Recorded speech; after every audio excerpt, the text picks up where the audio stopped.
And our next speaker for this session will be Andrew Parsons. Andrew is 那个国际残奥会主席, President of the International Paralympic Committee. Andrew became president back in September 2017, and in October 2018, Andrew was made an IOC member.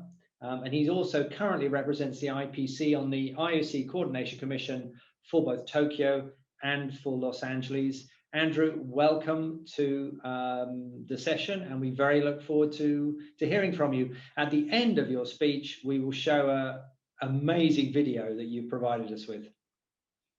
Thank you very much.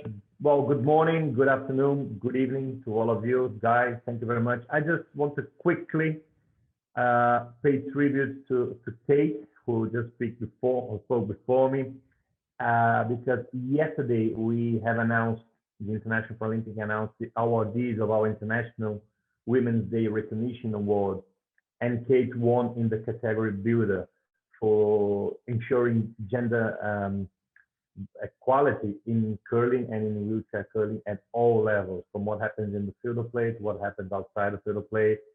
And I would like to recognize how fundamental she was for the creation of the sport of wheelchair curling, and yet she was a driving force behind making that sport become a Paralympic sport in Torino 2006. So Kate, all the best, fantastic job, and good to try to speak after you.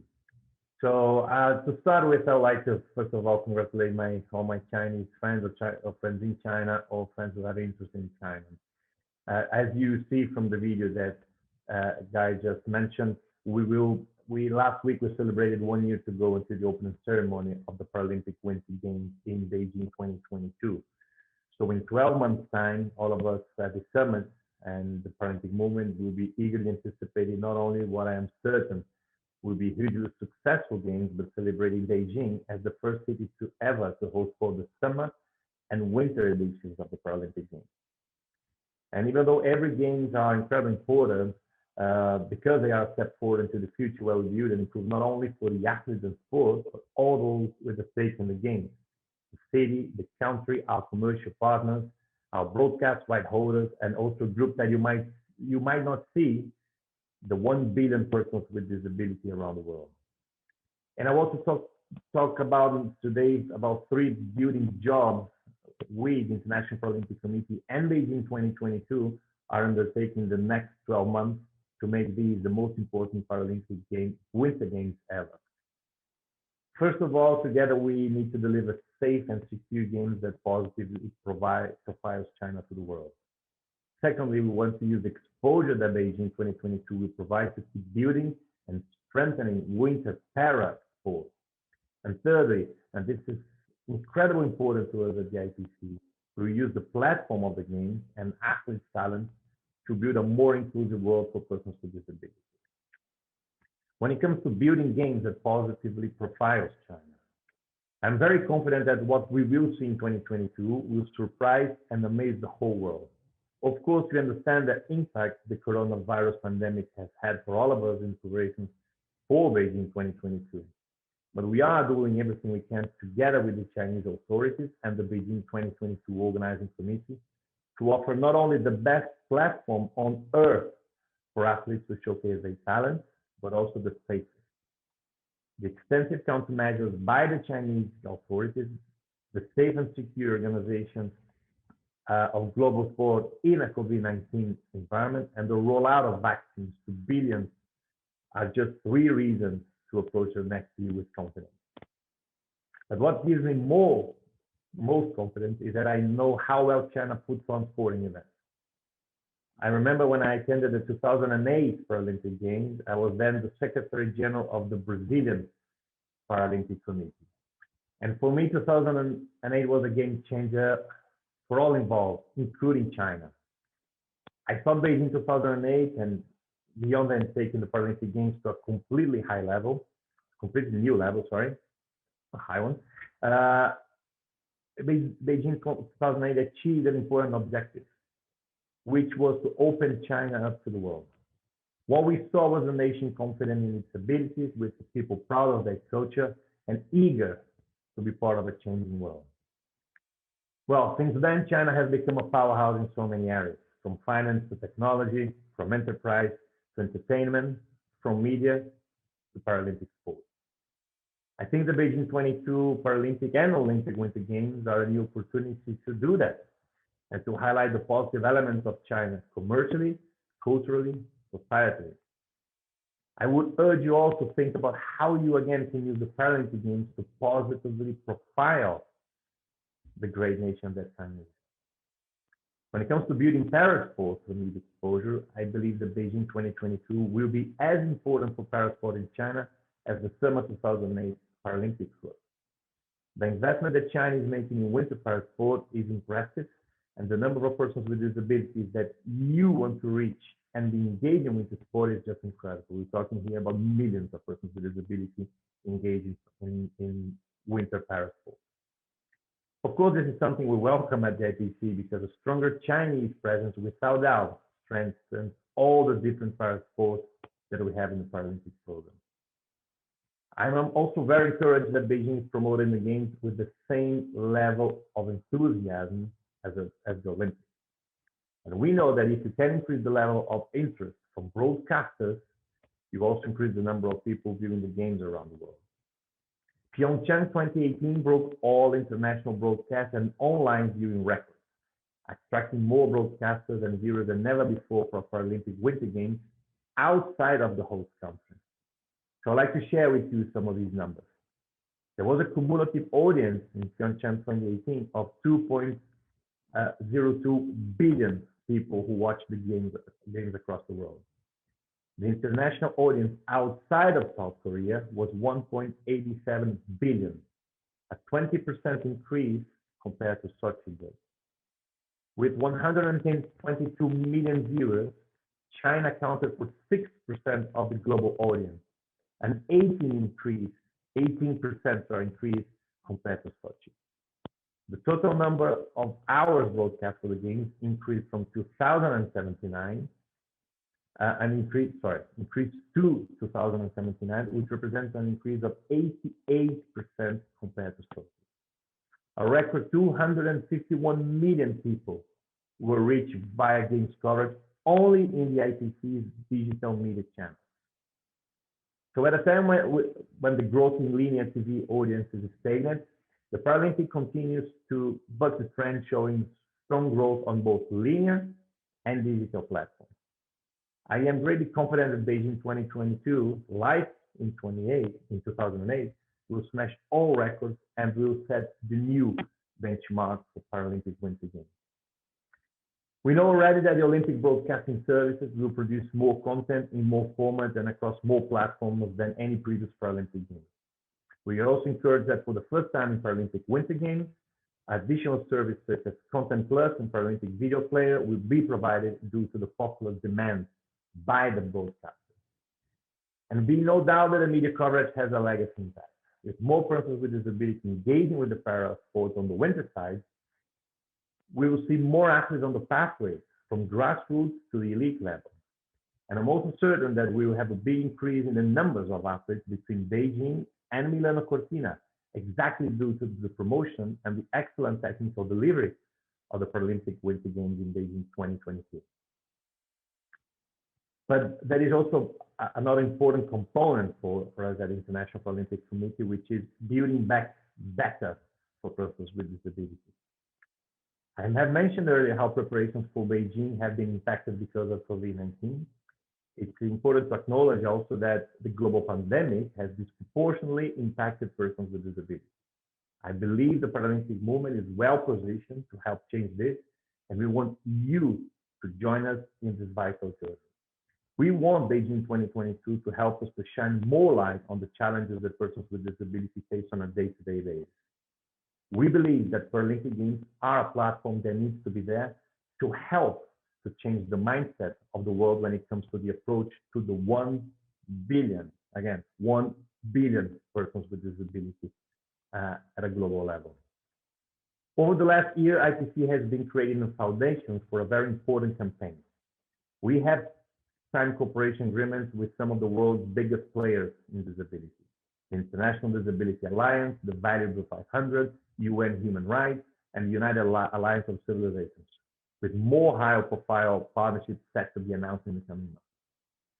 You may be wondering why a sport organization is developing such partnerships. I think, well, starting at the Tokyo 2020 Paralympic Games, together we will begin delivering a 10-year global communication campaign that aims to change global attitudes towards disability and further the inclusion agenda for persons with disability. This is a long-term play, and the story will be a central part of what we do around Beijing 2022. All of us want a more inclusive world. Many of us at the summit will know and understand how change starts with sport, and that sport is a powerful tool to help start this change. The best thing we can do to amplify that is support and shine a light on what our Paralympic athletes do best, which is to put on incredible performances, and with those performances, they inspire and help change the world. This is up to all of us, the key stakeholders, to build on. The sport organizations that deliver the sport, the broadcasters who transmit these amazing images of triumph all over the world, and the commercial partners who invest in the passion and talent of these amazing athletes. Together, we need to work with world leaders and ensure we won't go back to the old normal pre-pandemic. Our games signal a world going in a different direction, and that we can have a more inclusive and diverse society. Our games signal a world that needs to be built differently. We want athletes coming to Beijing 2022 knowing that they will be the best supported games ever by a whole city and the most watched around the globe. We want those athletes to inspire more people around the world to engage in winter sport. And we want these games to be a platform that changes the lives of the 1 billion persons with disabilities. With your help, I believe we can achieve it. I hope you all have a very productive 2 days in this excellent summit, and all of those at the International Paralympic Committee cannot wait to see you all in 12 months' time and make Beijing 2022 the most important Paralympic Winter Games ever. Thank you very much. 谢谢. Back to you guys. Thank you very much. Andrew Parsons, thank you very much indeed. It sounds like we're going to be looking forward to not only a sporting spectacle, but the values that the Paralympic Games bring, this positive social change in the world, inclusive,ness, tolerance, all of these values, which I think are crucial. How does IPC convey that message alongside the top level sport? How do you carry that message? Is that at what different levels and through what means? Well, I think, again, as I have mentioned, we are preparing this campaign, which will be the biggest campaign ever to be run by the International Paralympic Committee, because we took a decision, Guy, a few years ago, and this is in some ways very recent, to engage more with the wider disability human rights movement, to make sure that the games, they are seen and they work as a platform for the 1 billion persons with disability. I think we spent some 30 to 40 years at the International Paralympic Committee, and even before the creation of the International Paralympic Committee, strengthening our profile as a sport organization and as games organizers. And now we feel that we are mature, that we are ready to put these games, to put our games, the Paralympic Games, both winter and summer, at the service of this greater cause, which is to put some line and to touch on some very relevant questions on the day-to-day of persons with disability. So we work at many different levels, as you have said. So we partner, for example, with different governments in projects to fight against discrimination, or to give more opportunities for persons with disability, because we do believe sport is the most powerful tool of education, of inclusion, of citizenship, and many others like health and promotion of health, for example. So we have projects in nations where we partner with the governments and local organizations, so we can provide access to sport to some of the more underprivileged communities in those nations. And we partner with different organizations, such as the Inter-American Development Bank, for example, supporting the local governments to, first of all, open the door for persons with disability to practice physical activity. Because in many nations, I would say the majority of the nations in the world, persons with disability are not included, for example, in a physical education class at a regular school. Only for persons with disabilities to be attending classes in a regular school is something that is not, let's say, reality in the majority of the nation. So we are using sport to promote this concept of inclusion in an educational level, at the school level, but also working with the sport organizations in the nation to provide these opportunities to, of course, engage with sport. The objective here is less to let's say find the new Paralympic champions of our movement, but it's to provide access to sport. We also partner with universities around the world, like we have this partnership with the Loughborough University in Africa in a project called the Sport Against Stigma, where we are working in different nations to fight stigma around persons with disability using sport. And of course, at the highest possible level, the Paralympic Games, because when we reach 2 billion people with the Paralympic Winter Games in Pyeongchang, when people at home they're watching and seeing, a blind skier going downhill 100 kilometers per hour, having only to trust in his or her guide skiing a few meters in front of him or her, it's just amazing and blow people's minds. So I think we work in a series of different levels, starting with the Paralympic Games, which is our most important platform, and 2 projects in specific communities around the world with different partners, from government to sport organizations to multilateral organizations, as I have mentioned, the Inter-American Development Bank, and so on and so forth. So I think that combination of things is what makes our strategy very effective, because the games only happen every 2 years. So what happens in between games is super important for us. And talking about mobilizing the China market to embrace all of these values, I imagine your situation, like in all countries, touches on sport, touches society, touches education. How do you navigate in China, dealing with all of these stakeholders to bring them together? It seems you have more challenges, perhaps, than a straightforward sport. Look, Guy, I think that could be true before the Beijing 2008 Paralympics, because I think with the Summer Games in 2008, China as a nation realized the positive impact that the Paralympic Games could bring. We're talking about a country that has, tens of millions of persons with disabilities. So if you see some of the official reports from the Chinese government on the legacy, the intangible legacy from the Beijing 2000 Games, and how Chinese society changed its view on persons with disability. This is in an official report of the Chinese government, that before the Games, most of the Chinese population, the first idea or first image they will have from a person with disability is a beggar on the street. And after the Games, is of an athlete, is someone with a prosthetic running the 100 meters event on track, of someone maybe without 1, 2, or 3 or 4 limbs swimming at a water tube.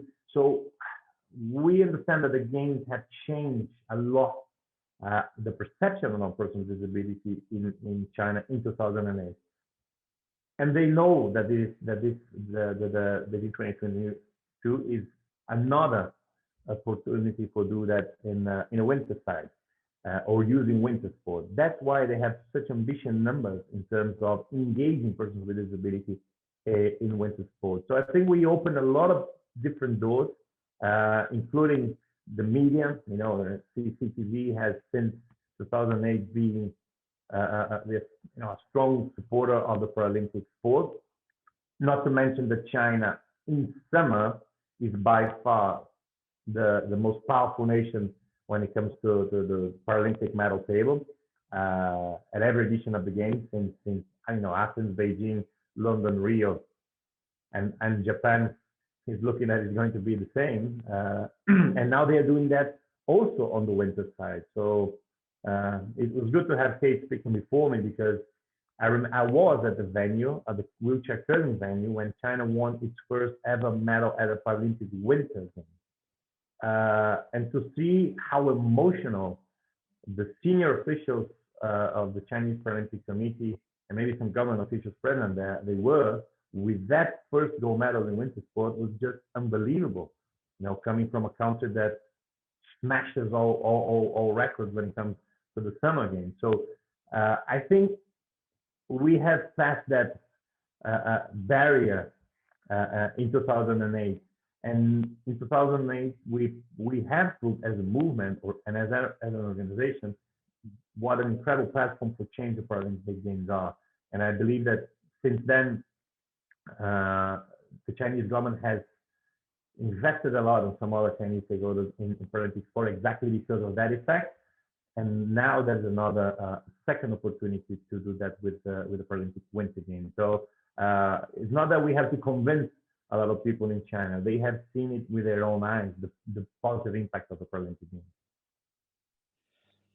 And I think if they need more convincing, the video that we're going to play next absolutely grabs your emotions and makes you realize that Paralympic sport is not only visiting the party, it's at the heart of the party. It's the biggest celebration of what triumph can look like. For me personally, some of my training partners are paraplegic, and I have probably the toughest training sessions with them. So it's a wonderful camaraderie. Thank you very much, Andrew Parsons. It's been a really, really informative session.